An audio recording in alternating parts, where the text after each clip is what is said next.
Fala galera que acompanha o Super Studio Podcast, bem-vindos aí a mais um episódio e hoje a gente tem a honra aqui de bater um papo com...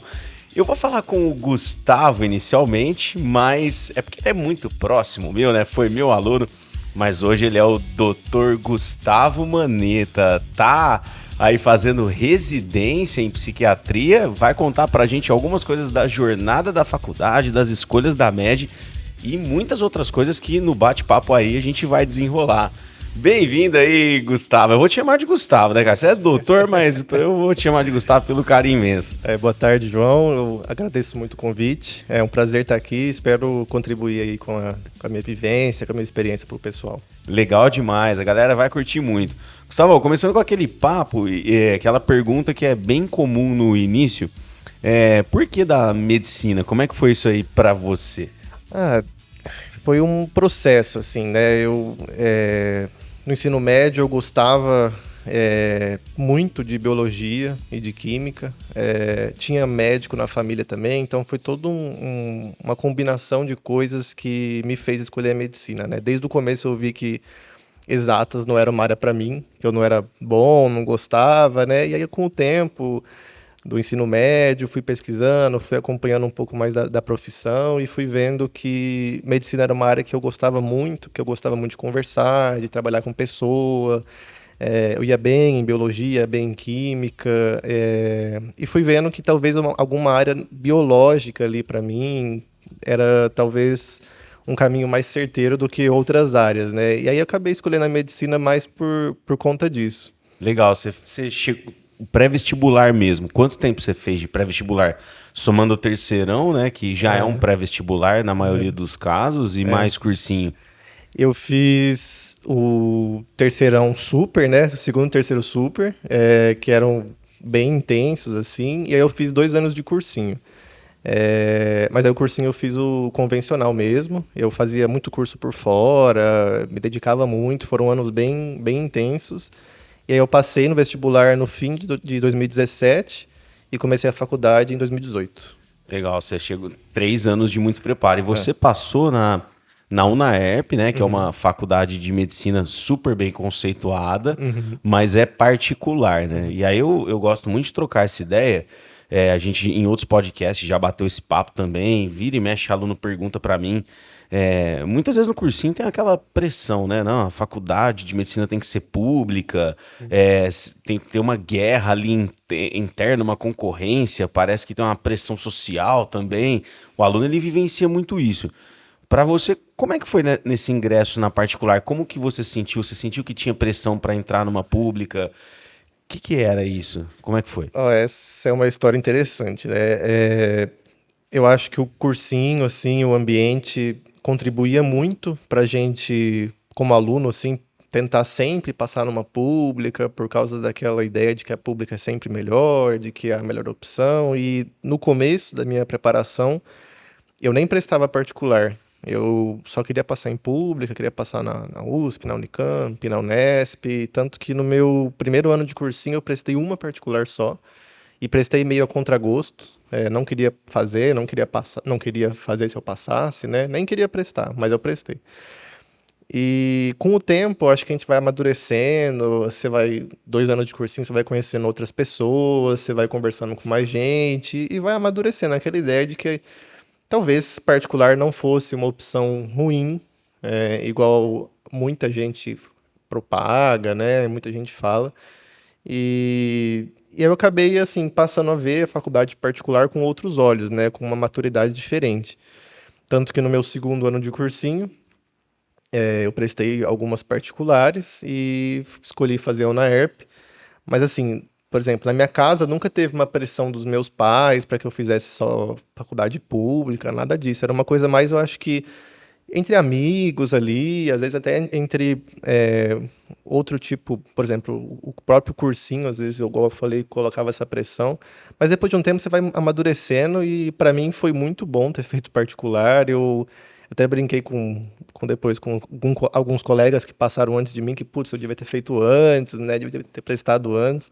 Mas para mim foi um processo de amadurecimento, eu acho, dessa ideia. Para mim foi muito então, bom. tem muito isso mesmo. A pressão ela é dos próprios cursinhos, do contexto social ali, né? E os pais, muitas vezes, eles, vai lá ser feliz onde você quiser. E a gente fica naquela bolha, né, de que eu só vou ser bom se eu passar numa pública, né? E o médico bom, ele vai ser bom onde ele tiver a dedicação. Tanto que você fez a particular e você hoje faz residência em psiquiatria, a gente vai trocar bastante ideia sobre isso, você faz residência na USP.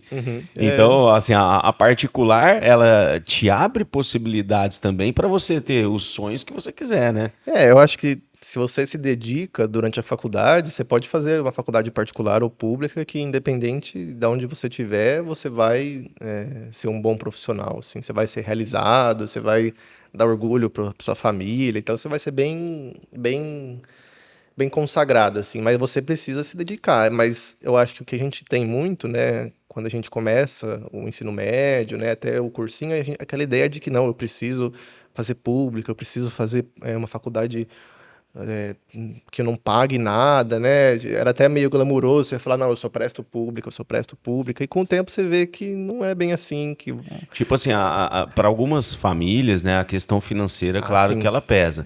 Mas você, para quem não tem essa questão financeira, a questão tá apenas nessa questão do glamour, da particular, da pública. Você fala sem dó, cara, vai fazer particular, vai ser feliz que vai dar tudo certo. Eu falo, né? Eu acho que essa é uma questão importante também. Se a pessoa tem condição de arcar com 6 anos de faculdade particular, que é um investimento super alto, ainda mais falando de medicina, né? Isso tem que ser conversado antes. Mas se a pessoa tem condição, os pais têm condição de ajudar e tal. E eu falaria, sem dúvida, assim, depois talvez de um ano de cursinho, se vê que tá passando na particular, mas não tá passando na pública, para fazer uma faculdade particular sem medo de ser feliz, sem insegurança nenhuma, que o caminho é longo, você vai correr atrás, você vai conseguir compensar aí algumas falhas que às vezes tem na particular com o seu próprio esforço e você não vai perder para ninguém, não. E na UNAERP, que é onde você passou em mais particulares também? Em outras, assim? Eu passei algumas vezes na UNAERP, né? Eu passei... Não foi na primeira vez que você passou que você foi fazer? Não, eu passei no terceiro colegial na UNAERP, em 2015. Mas aí eu tinha essa ideia de que, não fiz cursinho ainda, né? Vou tentar um ano de cursinho para passar numa pública. Aí eu passei de novo no meio de 2017 na UNAERP. E no fim de 2017, que foi quando eu fui fazer. E eu passei no fim de 2016 na FAMECA. Então eu passei 4 vezes, né? Só que 3 vezes foram na mesma faculdade, né? E aí foi isso. Aí eu fui para a UNAERP em 2018 mesmo, comecei. E comparando assim uma FAMECA e uma UNAERP, embora você não tenha ido para a FAMECA, o que te levou à escolha da UNAERP? Assim, o método lá, por exemplo, o PBL, a galera fala que é muito da hora. Tem algumas pessoas que não se adaptam, né? Mas você sabia disso antes? A escolha já teve um pouco a ver com isso? Eu tinha alguns colegas que faziam UNAERP e meu pai é professor da medicina na UNAERP. Então eu tinha um pouquinho de ideia do que era o PBL, né? De que é um método que você, talvez a maioria do pessoal saiba, mas que você tem que se virar sozinho, assim, né? Você tem que aprender a estudar sozinho, você não vai ter aquelas aulas tradicionais de horas e horas. Então era uma ideia, assim, que no começo me assustava, porque era totalmente diferente da preparação que a gente tem no cursinho e no ensino médio, da aula, apostila, exercício, prova, aula, apostila, exercício, prova. Mas era um desafio que eu estava disposto a encarar, até porque a UNAERP em Ribeirão Preto era a faculdade que eu queria fazer, porque por causa dos amigos, por causa do meu pai. Era a faculdade que eu conhecia várias pessoas que tinham formado e estavam bem, elogiavam a faculdade, então era lá que eu queria fazer. No começo foi difícil, porque leva alguns meses para você pegar o jeito do método, né, até você aprender, mas depois é muito bom. Depois que você acostuma, é muito bom você conseguir se virar mais sozinho, você amadurece muito, você aprende a lidar com o problema de outra forma. Então, o PBL foi, assim, fantástico. Eu acho que se as pessoas tivessem como escolher, sempre prefeririam o PBL, porque é muito bom. Então, para quem tá vendo a gente aí, não necessariamente já viu outros episódios que a gente bateu esse papo, né? Conta um pouquinho sobre como que é o PBL, né? Porque a galera que está no cursinho tem a aula expositiva, né? Super tradicional. O professor vai lá, dá uma mastigada, você memoriza aquilo, faz um exercício sobre aquilo, acertou, você aprendeu. Parece que é isso, né? E o método PBL ele não tem absolutamente nada a ver com isso, né? Não, não. O PBL, ele tenta, é, acho que, entregar o conteúdo para o aluno de uma forma que o aluno precise ser um pouco mais ativo, né? Então, o que a gente fazia na UNERP era, por exemplo, a gente ia ter aula de cardiologia. Tinha um problema, uma situação clínica, a gente lia o caso de cardiologia, precisava discutir sobre aquele caso, então discutir sobre o problema que o paciente tinha, sobre como a gente poderia abordar ele. E essa discussão durava algumas horas, tinha sempre um tutor, que era um médico ou um profissional da saúde, coordenando aquela discussão. No fim da discussão, a gente colocava alguns problemas para serem discutidos e apresentados na próxima aula, que geralmente era uma semana de intervalo. E você tinha, então, por exemplo, a gente está na terça-feira, e você tinha até a outra terça-feira para estudar aqueles problemas. Então, eu ia ler sobre hipertensão, eu ia ler sobre infarto, ia ler sobre as medicações que a gente usa. E na outra semana, você ia ter que discutir com toda a sua turma e o tutor sobre esses problemas, e você fazia uma prova sobre isso. E, ao mesmo tempo, você é avaliado tanto na discussão inicial quanto na discussão final, como se valesse uma nota ali também. E você faz isso ao longo de várias semanas e no fim você fazia uma prova daquele módulo, né? Então tinha um módulo de cardiologia, um módulo de nefrologia e aí por aí vai. Mas qual que é a ideia? Era que o professor, o tutor, ele não ia te dar uma aula expositiva sobre aquilo. Você tinha que ler os capítulos, você tinha que trazer o conteúdo para ser discutido, alguém ia te avaliar constantemente sobre aquilo, para ver se você realmente tinha estudado, se estava só lendo um papel lá, e você mesmo ia ser avaliado porque você ia fazer uma provinha, né? Toda semana a gente fazia uma provinha e via. E isso era repetido ao longo das semanas, dos meses, em várias disciplinas, eram sempre assim discussões mesmo, e isso é muito bom, porque... E aí, assim, ó, o conteúdo que você estudou, que você estudava, ele não necessariamente tinha a ver com o diagnóstico final. Então, tipo assim, ó, você falou, sei lá, eu tô estudando aí um quadro clínico, né, de um paciente X, aí você vai ler um monte de coisas que pode ter a ver com aquilo. E, de repente, tem muitas coisas que você está estudando que não são aquilo do diagnóstico final. Então, Tem. você basicamente você vai indo por vários lados, Vai. e aí, dentro desse portfólio de estudos, você vai tentar chegar numa solução junto com a galera que está trazendo informações também. Era muito dinâmico, porque, por exemplo, às vezes era um paciente sentindo dor no peito ali e procurava o atendimento e beleza, era atendido. Aí você tinha que discutir sobre o tipo da dor que ele sentia, então como que essa dor se apresentava, como que ela se apresentava de outra forma se não fosse um infarto. Aí sobre o infarto, aí propriamente dito, o que causa o infarto, quais exames a gente faz no infarto, como você trata o infarto, como você previne o infarto. Aí sobre a medicação, né? Quais os tipos de medicação, qual a dose, quanto tempo você tem que usar, como você faz depois. Então, tipo assim, era um caso que ele ia ramificando em várias coisas, não era só diagnóstico, Sim. tratamento e beleza, não. Era uma coisa que ia se ramificando e era um conhecimento muito abrangente ali. Então, e toda semana troca o conteúdo, né? Nossa, Então, legal. muito Então, legal. vai ficando um pouco meio tendendo ao infinito, assim, né? Se você for alguém que gosta muito de estudar, você vai se enveredando, Vai. parece que você não para. Vai, tanto que quando a gente quando eu, por exemplo, estava em alguns módulos que eu gostava muito, era muito gostoso estar estudando, porque você se interessava, você ficava curioso, você ia atrás, você pesquisava mais, você levava às vezes conhecimento extra para o pessoal, né? Não só que está no livro, Legal levava isso. artigo, então era muito legal, era muito dinâmico. Então, assim, o PBL, você acha que ele te dá mais liberdade para você se aprofundar naquilo que você gosta mais dentro daquele recorte? Dá, dá. Ele dá uma liberdade muito positiva nesse sentido, da gente poder se aprofundar no que a gente gosta. E também uma liberdade para você fazer, às vezes, o seu horário, né? Então, como a gente tinha que estudar sozinho, era comum, às vezes, a gente ter uma tarde livre por semana.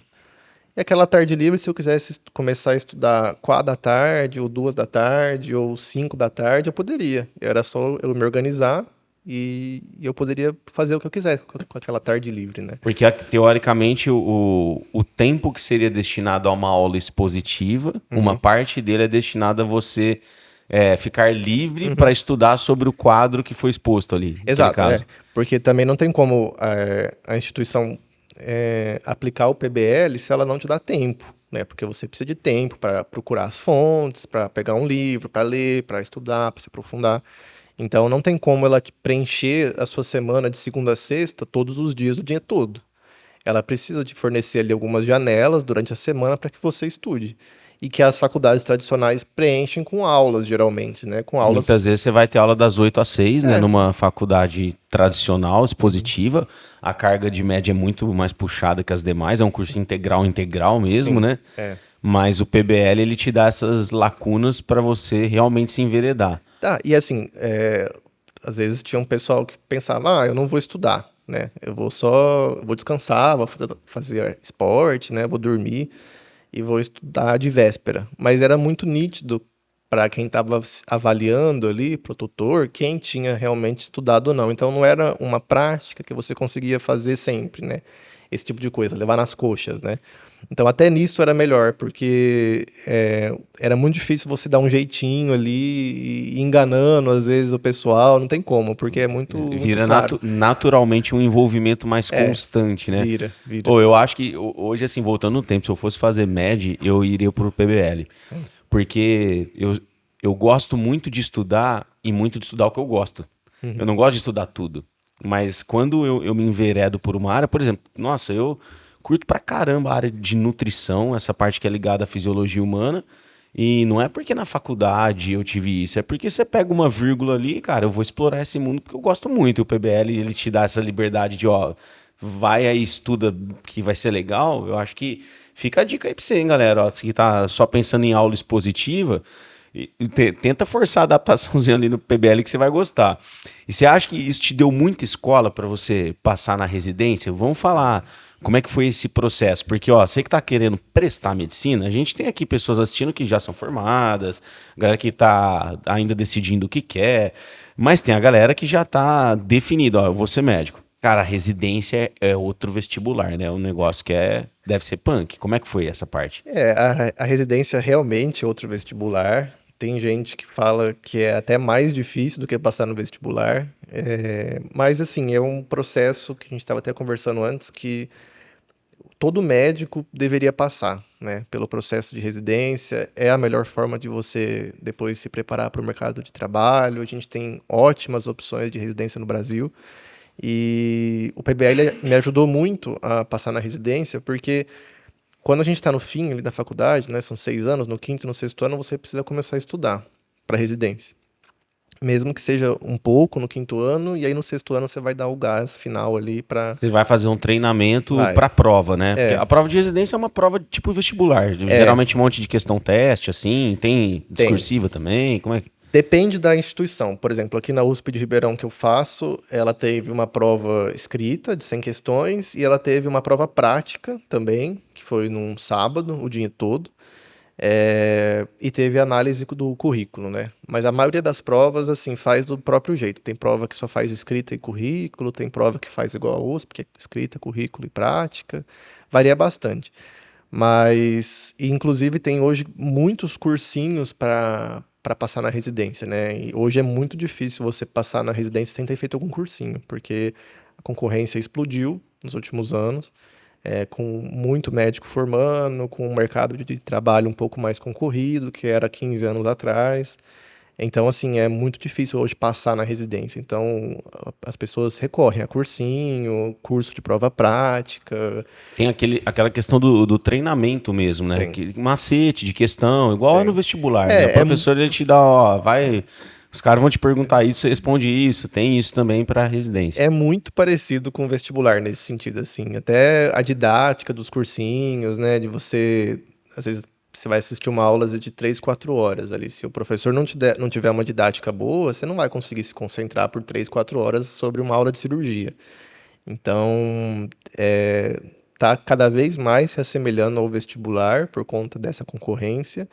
E para mim foi muito bom ter feito o PBL, porque, igual eu falei, a gente era mais independente, né? E quando você vai chegando no final da faculdade, você precisa saber lidar muito bem com o tempo, né? Como você vai se organizar para estudar para a faculdade e para residência. Entendi. E para mim foi bom, deu certo. Grande parte das pessoas vão tentar a residência logo que se formam. Você tem a jornada ali do penúltimo e do último ano, que tá cheio de matéria para você estudar, que fazem parte do currículo, e ao mesmo tempo você já tem que se preparar para uma prova. Então, essa questão de você saber gerenciar o tempo de estudos e como você estudar o que é mais relevante ou não, deve fazer muitíssima diferença, né? Faz, porque no sexto ano é um ano difícil também na faculdade, né? Porque é o último. Então é aquele ano que, teoricamente, você pode ser avaliado sobre qualquer conteúdo ali de medicina, né? Porque, teoricamente, é para você dominar a maioria deles. Então, você saber, às vezes, o que dá mais atenção, aonde você vai gastar mais tempo, quanto tempo você vai gastar estudando para o internato e quanto tempo você vai estudar para residência. Assim, exige muita maturidade, exige muita dedicação, porque é um processo difícil. São anos finais ali bem difíceis. E vamos lá, por que você escolheu psiquiatria? E era isso que você queria no começo? A galera entra na média muitas vezes com uma visão bem diferente daquilo que vai acontecer depois, né? Como é que foi esse processo? O que você queria no começo? Assim, conta aí.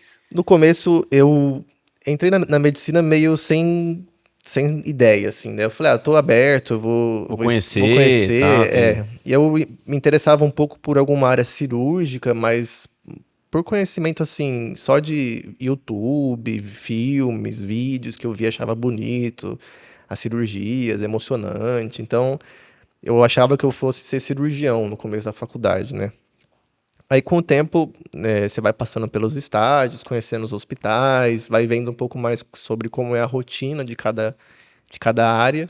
Eu vi que cirurgia não era o meu forte, assim, que eu não me sentia bem em centro cirúrgico, ficava muito angustiado e tenso a maior parte do tempo. Cirurgia é uma formação muito longa também, né? Se você vai fazer residência hoje, por exemplo, de diversas áreas cirúrgicas, são geralmente mais 5 ou 6 anos depois de formado. Então, exige muito tempo de dedicação, muito tempo de estudo. Aí eu acabei desanimando um pouco de áreas cirúrgicas, assim, até porque eu também não me via sendo cirurgião mais. Eu vi que não era uma área que eu gostava, que eu ia ser feliz. E das áreas clínicas, que eram áreas que eu gostava bastante, a psiquiatria era a que eu mais gostava, assim, saúde mental, lidar com ansiedade, depressão, paciente com, às vezes, demência, eu achava muito legal estudar. E muito gratificante quando você podia ajudar alguém, às vezes só conversando com essa pessoa, só ouvindo ela, só dando atenção, um pouco mais de atenção que ela tinha para te falar. Então, a psiquiatria começou a me conquistar aí. Quando eu passei no estágio, eu adorei. Eu achava muito legal estudar psiquiatria, ler os filmes sobre psiquiatria, eu achava muito interessante. E é uma área no Brasil que foi durante muito tempo vista com um pouco de preconceito, né? Aquela ideia de que só vai no psiquiatra quem é doido. Sempre foi visto assim, né? Aí com o passar dos anos, até acho que a pandemia foi nesse sentido positiva, porque o pessoal começou a ver que era importante cuidar da saúde mental, fazer um acompanhamento bom, porque ansiedade e depressão são problemas muito comuns, que merecem atenção igual um infarto. E aí acabou me atraindo muito, eu prestei psiquiatria, minha namorada também faz psiquiatria, e aí acho que foi um conjunto de coisas ali, deu certo, sempre foi um sonho fazer na USP de Ribeirão, e agora eu tô lá no primeiro ano. Aí você tocou num ponto legal. As pessoas veem ainda hoje, né, uma parte, quem vai no psiquiatra é porque é doido, né, coisa de louco, realmente nessa linha, é porque tem esquizofrenia, alguma coisa assim. E acho que recentemente a gente tem uma desconstrução disso, né? Até porque grande parte dos problemas relacionados à psiquiatria, dos transtornos e tal, eles são muito mais comuns na população, não são casos isolados, como você citou, né? Depressão, ansiedade, não sei em porcentagem, mas é uma fatia muito alta da sociedade que tem alguns desses, né? E aí na hora que a gente faz essa desconstrução, será que também não tem um caminho para uma banalização medicamentosa? Como que você vê isso? Eu não sei se você entende o que eu quero dizer, né? Porque por um tempo, não, a medicação é só se você for doido. Aí, de outro lado, às vezes a pessoa, ela talvez tenha um quadro leve, mas já toma medicamento, porque, não, isso é normal, todo mundo tem. Você sente que existe isso? Como você lida com isso? Como que você aprende na faculdade a lidar com essa questão? A gente tem na faculdade até uma discussão sobre isso, que a gente fala que é a polifarmácia, né? Que é aquele paciente que usa medicação para tudo, né? E que você tem que sempre ir reavaliando se aquela medicação que o paciente usa é realmente necessária ou se ela foi prescrita há anos atrás e ninguém mais deu atenção para aquilo, o paciente vai tomando, ele só vai renovando a receita e assim por diante, né? O que eu acho, às vezes, que falta para os médicos hoje, né? Claro, eu estou começando minha jornada, minha carreira, mas às vezes falta um pouco mais de atenção para o paciente, uma conversa, um pouco mais com paciência, com um pouco mais de acolhimento ali para ele, que às vezes só essa questão você conseguiria resolver, às vezes uma ansiedade leve, às vezes uma preocupação, uma insônia leve, que você conseguiria resolver como médico só conversando com o paciente, só acolhendo ele. Orientando, né? Orientando. Porque às vezes a questão ela tá muito ligada ao contexto, mais ligada ao ambiental do que a questão física mesmo, propriamente dita, e o paciente ele não tem a noção disso. E se o médico não tem essa atenção, pode ser que o caminho mais fácil é prescrever alguma coisa. Eu acho que o caminho mais rápido pro médico é prescrever alguma coisa, e você chegar no detalhe sobre como um paciente dorme, que horas ele deita, o que ele come antes de dormir, se ele está passando por algum estresse em casa ou na família, por exemplo, pensando em insônia, né? Às vezes, você ter acesso a essas informações demanda um pouco mais de tempo com o paciente. E às vezes o médico, ele atende num convênio ou num posto de saúde, ele tem tipo 15 minutos para atender o paciente também, aí vai rápido, não consegue coletar as informações que precisa. O paciente às vezes também não confia tanto no médico para falar. E aí o mais rápido é prescrever uma medicação. E aí fica nesse caso, igual você falou, a banalização da medicação, né? Todo mundo toma remédio, a gente está falando de casos leves, né? Que você conseguiria resolver, às vezes, só na base de uma conversa. E isso é um problema, porque aí o paciente começa a usar, não resolve as outras questões, às vezes ele toma café 7 horas da noite, às vezes ele come uma refeição pesada 8h30 e vai deitar às 10. Então, assim, são coisas que você, orientando, poderia resolver a insônia dele, por exemplo. E aí você passa o remédio para ele dormir e aí é isso. E aí, e muitos causam uma dependência, fica difícil você... no mínimo uma dependência psicológica, né? A pessoa ela vai falar, não, se eu não tomar eu não durmo, que ela continua fazendo as coisas erradas, né? E aí dentro disso, e a melatonina, o que você acha dela? Porque a melatonina acho que teve uma regulamentação recente, mas que ainda permite a venda, né? Acho que você tem que ser maior de 18, né? Tem alguma coisa assim, mas ela não é com prescrição, né? Ela está sendo vendida meio de forma banal. E as pessoas consumindo de forma banal, né? Só que o que você acha dela? Acho que assim, a melatonina, a gente tinha até umas discussões na época da faculdade, eu não vejo ela sendo muito prescrita no dia a dia hoje como médico, mas como ela não precisa de receita, realmente ela foi um pouco banalizada, né? Então, qualquer um pode comprar, você pesquisa na internet e você vê a dose, então é uma coisa meio sem controle ali. O que a gente via era que não tinha ainda estudos muito claros demonstrando se ela causava algum efeito de dependência a longo prazo. Estavam começando a pesquisar um pouco mais isso, mas que ela realmente poderia ajudar em casos de insônia leve a moderada. E é claro que a melatonina é melhor do que a maioria dos remédios para dormir mesmo, como, por exemplo, um zolpidem ou um benzodiazepínico, que causam dependência a longo prazo, se forem mal usados.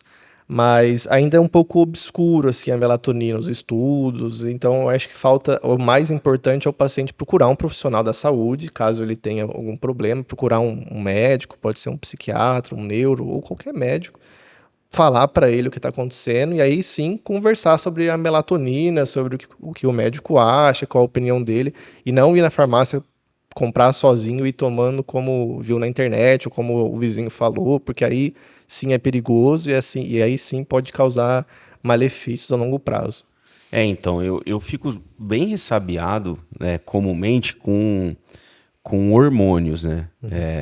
Quando você coloca um hormônio de forma exógena no corpo, a questão de você tumultuar a sua própria produção, ela vai existir com frequência, né? E aí a gente, tá mexendo com uma coisa que é delicada, para ser banal, né? Então, assim, eu creio que nenhum hormônio possa ser muito banalizado. Vem, toma aí de qualquer jeito. Até o anticoncepcional feminino, a gente às vezes tem alguns efeitos colaterais com o uso indiscriminado, né? A testosterona nem se fala. Então, assim, por que a melatonina, então sai usando aí de qualquer jeito? E tem muitos alunos hoje que usam melatonina. Pra você ter uma ideia, o Superstudy, né? A gente tem 4 rótulos hoje, estamos desenvolvendo alguns mais. E uma das cápsulas que caiu no colo, eu contei isso num episódio já também para a gente produzir, era a melatonina. Porque a gente tem essa possibilidade, né? A gente tem o KNAI, o CNPJ, tem a possibilidade de comercializar a melatonina. Só que eu falei assim, cara, eu não vou fazer isso. Por quê? Porque a venda indiscriminada dela, sem controle, que eu vou poder fazer, eu vou prejudicar muita gente, talvez. Ao invés de ajudar, eu posso melhorar o sono de um, mas melhorar ele nem precisaria daquilo. Então eu me senti muito desconfortável em ir para essa linha no mercado. Aí o que a gente está tentando desenvolver e vai rolar, viu, galera? Você que está acompanhando aí, daqui umas semanas vai ter essa novidade. Eu tô indo para a linha de chás fitoterápicos que contribuem para a melhora do sono, né? Porque tem a passiflora, tem a melissa, cara, é erva, né? Porque aí, assim, ó, é uma coisinha mais leve, você relaxa. Tem o chá de hortelã, que não é pro sono, mas que a galera já tem o hábito. Aí eu falo, não, isso é uma coisa melhor, porque tem vários benefícios, não é uma coisa de uma química exatamente. Mas eu fico preocupado com o tanto de gente hoje que consome melatonina. E não é só melatonina. Tem muitas outras medicações aí. E eu queria que você contasse um pouquinho sobre isso também. As medicações relacionadas a estudos, né? E aí, como é que isso é abordado? Só complementando, eu acho que a melhor forma de você, às vezes, resolver uma questão do sono, que eu acho que é um problema que todo médico vai passar em algum momento, ou todo pré-vestibulando vai passar em algum momento, é você conversar sobre isso com alguém, pode ser com qualquer pessoa, às vezes, que da área da saúde, que saiba um pouco sobre isso. E aí você pode tentar coisas naturais, igual você falou, um chá, um extrato de maracujá, alguma coisa assim que muitas vezes vão ajudar. Às vezes só a questão alimentar ali, mais uma higiene do sono bem feita, A higiene do sono é um processo vai muito resolver. importante, né? Sim. E muita gente não faz isso. Não, muita gente não faz. É impressionante o tanto de colegas, às vezes, que eu via tomando café 6 horas da tarde. E era uma xícara grande de café, eu falava, nossa, mas você não tem insônia? Ele falava, mas eu tomo um remédio para dormir. E era um ciclo vicioso ali, né? Que você não... Ou que toma refrigerante também, né? Outros alimentos que têm cafeína, colateralmente a pessoa não sabe. Né? sim. Por exemplo, acontece dentro da linha de higiene do sono ficar com luminosidade branca, né? Muita exposição à tecnologia logo antes de dormir, ou rodando rios, né? E por aí vai. E isso aí deixa o cérebro fritando ali. É lógico que ele fica desconfortável, né? Você não vai ter um sono de qualidade, você vai demorar para dormir, você vai acordar mais durante a noite, aí você vai acordar cansado no outro dia, vai consumir mais café, e aí vai dormir pior ainda, e assim vai, né? E aí você vai chegar no seu final de semana super cansado e não vai entender muito bem por quê. E é porque seu sono foi ruim a semana inteira. Sobre as medicações que o pessoal usa, né, às vezes para estudar, que, assim, elas são muito bem indicadas o paciente tem TDAH ou tem algum outro tipo de distúrbio, de doença ali, às vezes, né? Mas você precisa passar por um psiquiatra ou por um neuro que seja, e ele precisa avaliar muito bem se você tem indicação realmente de tomar essa medicação ou não. Mas o que acontece muito é que hoje, com esse uso um pouco mais propagado e um pouco mais facilitado inúmeras razões, as pessoas usam para estudar de vez em quando, para fazer uma prova, para fazer um concurso, para às vezes um dia importante no trabalho, ali que você tem um projeto, você usa para você ficar mais concentrado, e é muito ruim, porque é uma medicação que precisa de acompanhamento médico, precisa ser bem orientada, bem dosada, bem acompanhada, e não acontece. As pessoas usam achando que pode ser feito um uso momentâneo ali, que isso não traz prejuízo, mas isso pode trazer sim. Vou aproveitar a brecha que a gente entrou nesse assunto de foco em estudo para presentear aqui o Dr. Manetta, o Gustavo, com um box dos suplementos Opa. Super Studio, que todos os nossos Obrigado. convidados ganham esse presente aqui. Pode abrir. O que será que veio? Muitas vezes tem surpresa, né? Espero que tenha realmente suplemento aí dentro, né? Você sabe que eu vou te falar uma coisa, cara? Eu não consigo dar esse laço, viu, galera? Eu sempre peço auxílio laço, tá? Então a pessoa que dá o laço final não sou eu. Então, assim, teria oportunidade de ter uma surpresa aí dentro. Aí tem o quê? Ó, é uma Demax Demax e um Focus. E o Focus. Demax é a vitamina D, né? Vitamina D que é muito comum as pessoas terem falta na população brasileira. A gente pode entrar nesse papo da importância da vitamina D. E o Focus, que é um suplemento de cafeína e taurina. Então, assim, nada agressivo, muito legal para estudos. O que eu falo, né? Só não recomendo você tomar o Focus às 6 da tarde, às 8, se é sensível à cafeína, então nem se fala. Eu gosto de tomar até 2 horas da tarde ali, logo após o almoço. Pra mim faz um efeitaço, cara. Ele é muito bom, tem muita taurina também.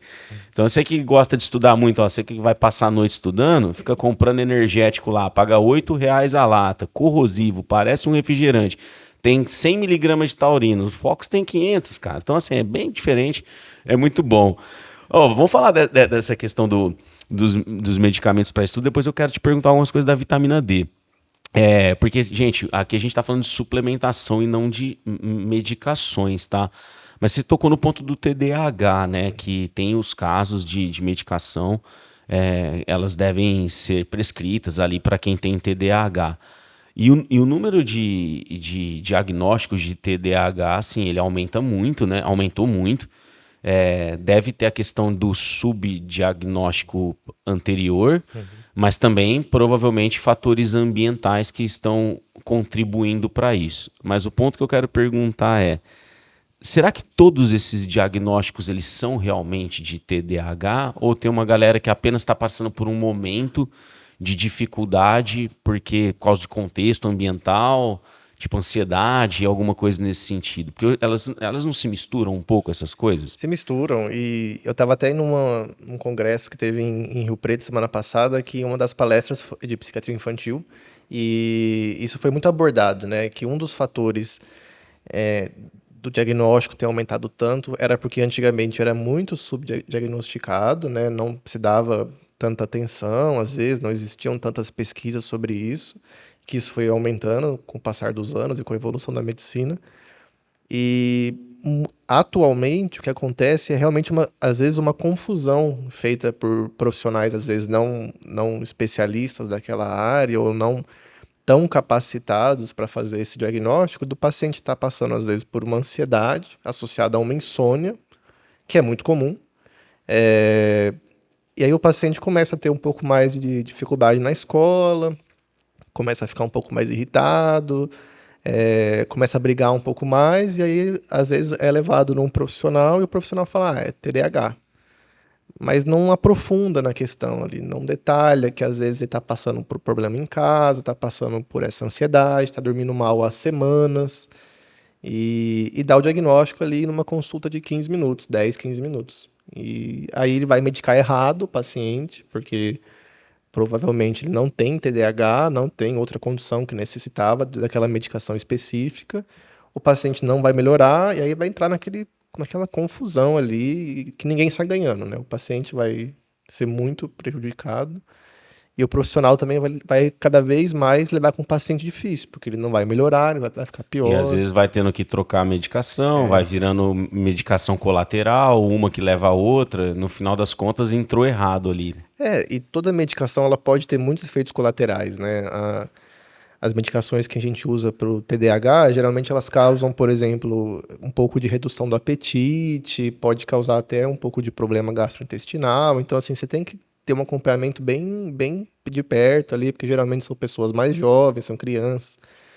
E atualmente, assim, o que acontece é muita gente medicando, não acompanhando igual deveria ser acompanhado, não aprofundando no diagnóstico igual deveria ser aprofundado. É um problema mesmo, assim, que a gente enfrenta hoje. E muitas vezes associado, né? Você tocou em alguns momentos, má qualidade do sono. É, Grande parte dos transtornos, das desordens envolvendo o cérebro, tá na má qualidade do sono, né? acho que você dormir bem, assim, você ter um sono de qualidade, pelo menos 7, 8 horas por noite ali é essencial. Você dormir pouco de vez em quando, às vezes você teve um trabalho, Uma uma festa, tá? festa, num final de semana, um rodeio, acontece, mas assim, você dormir mal durante vários dias vai deixar você ou mais irritado, ou mais deprimido, ou mais disperso durante o dia, Ou tudo isso junto. ou tudo isso junto, e aí você vai começar a enfrentar problemas, vai dormir cada vez pior, porque está mais estressado, e isso vira uma cascata de problemas, né? Então, dar uma atenção maior ao sono é muito importante. Legal. Ó, aproveitando a vitamina D, né? Na psiquiatria, nessa ala, tem muita coisa recente em relação à vitamina D, né? Porque a gente já viu, eu já vi, por exemplo, alguns estudos sugerindo que a falta de vitamina D, ela pelo menos se relaciona a alguns transtornos de humor, às vezes, né? Às vezes a captação de cálcio fica ruim, compromete as sinapses, tem essa associação mesmo, é comum na população brasileira, como que você vê? Então, eu não tive ainda muita experiência com a vitamina D na parte da psiquiatria, né? Mas acho que eu ainda vou encontrar bastante paciente que tenha deficiência de vitamina D e que talvez tenha até problemas relacionados a isso.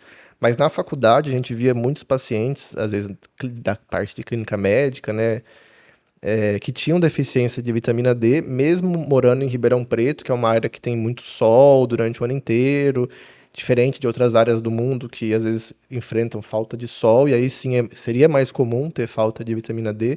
E aí esses pacientes a gente precisava ficar um pouco mais atento, porque eram geralmente idosos, que poderiam ter problemas ósseos e relacionados ao cálcio, e a gente sempre tinha que prescrever para eles uma reposição, que eram pacientes com deficiência.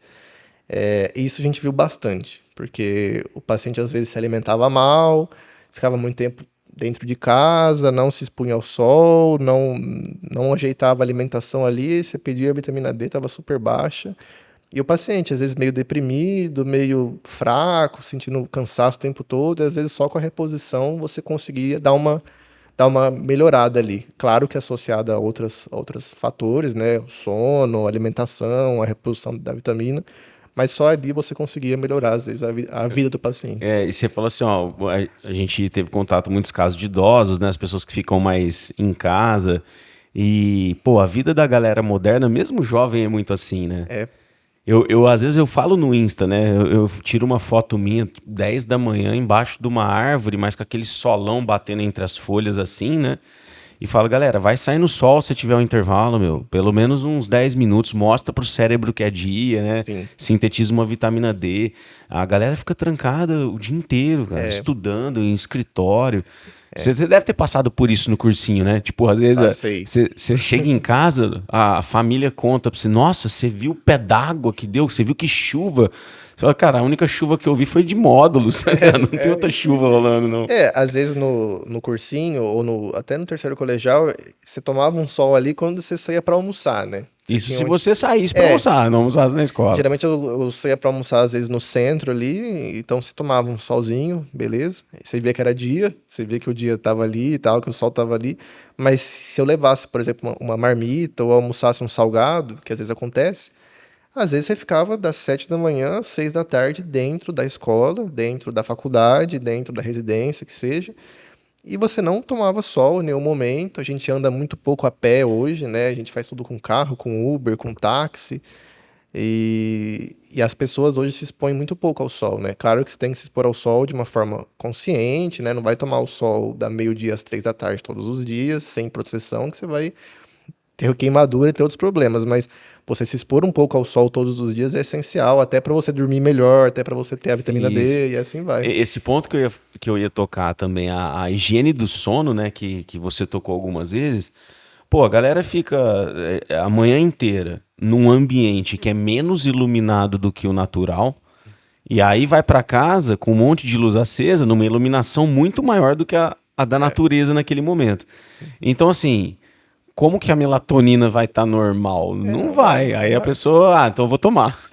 Então. Sendo que daria para ela muitas vezes corrigir com somente ajustes no seu ambiente. Então, saia mais vezes no sol, diminui a iluminação, coloca uma luzinha mais amarela ali à noite em casa, né?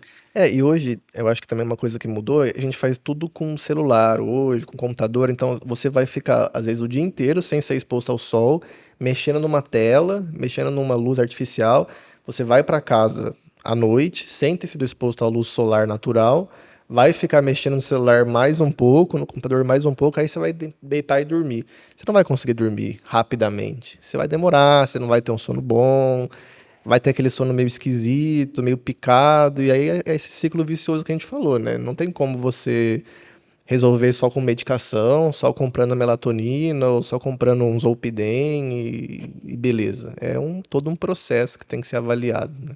E você que passou pelo vestibular, passou pela medicina, passou na residência e está passando pela residência, para quem vai prestar vestibular nessa linha de sono, né, de qualidade mental mesmo, que envolve várias coisas, e com a experiência que você tem hoje, né, porque quando você estava no cursinho tinha muita coisa que provavelmente você não tinha conhecimento, com a experiência que você tem hoje, que cuidados que essa galera tem que ter?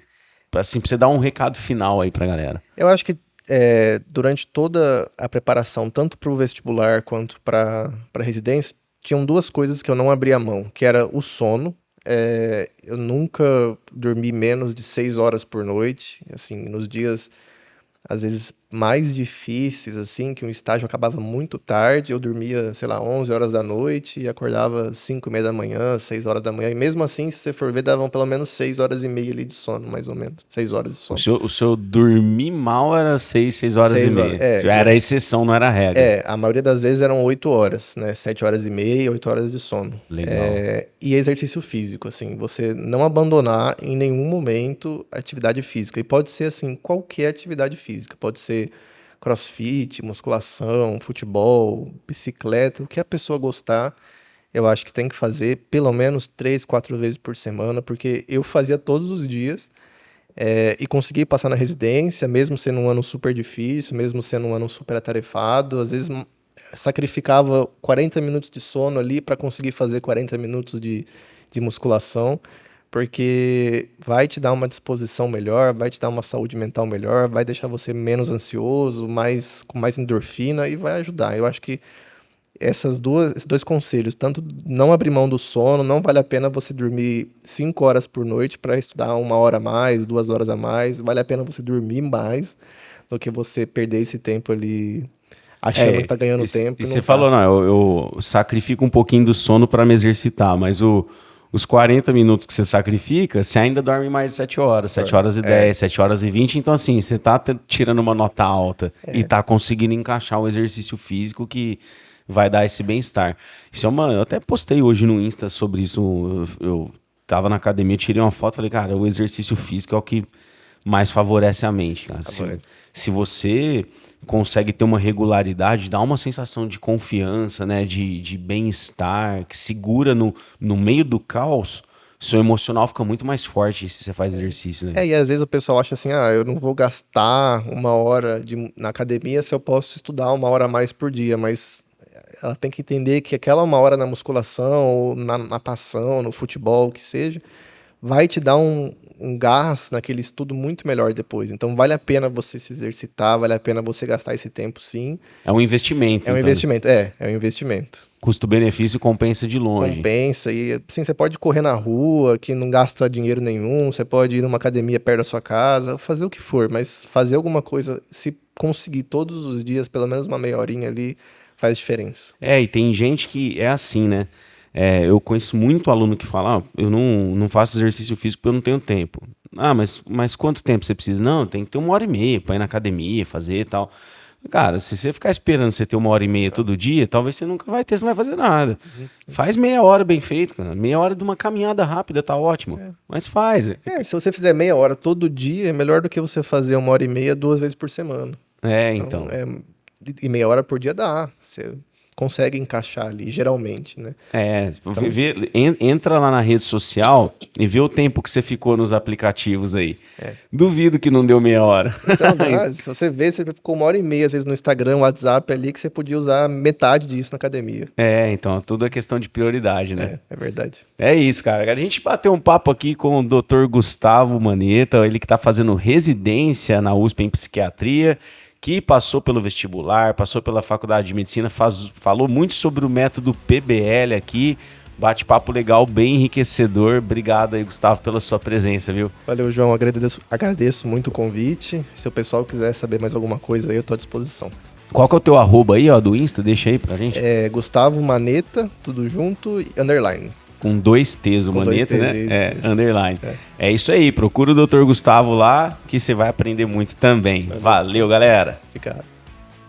Valeu por você ter acompanhado o Super Studio Podcast. Queria deixar aqui o meu agradecimento para o His Branding, o estúdio aqui no qual a gente grava o nosso podcast. Eles dão todo o suporte pra gente na parte tecnológica, na parte de estratégia de marketing, toda essa parte digital pode deixar que a galera cuida para você. Então, se você tem interesse em ter um podcast, em participar, você tem que conhecer. Vem rápido aí com a gente.